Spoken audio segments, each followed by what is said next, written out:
Hello guys, in this video I am going to show you how to control your discoverability settings and manage contacts you have imported to the Twitter application.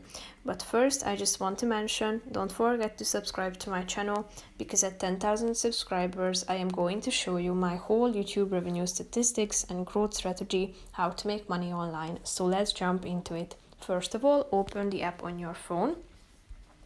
Tap on the search icon down below, that's the second option.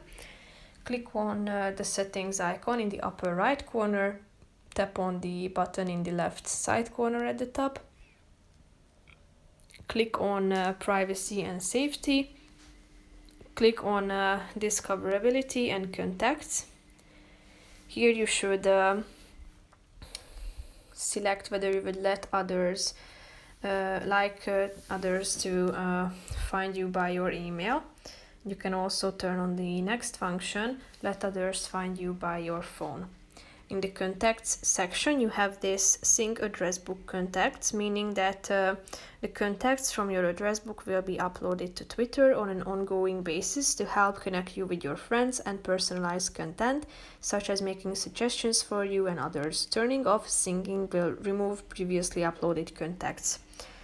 Here, if you tap on it, you will need to allow Twitter to access your settings, to access your contacts in settings. If you want to, you can also remove all contacts that you have previously uploaded to Twitter by tapping on this remove all contacts button down below. So that's pretty much it for this video, guys. I hope you found it helpful. If you did, consider subscribing and see you in the next video. Bye bye.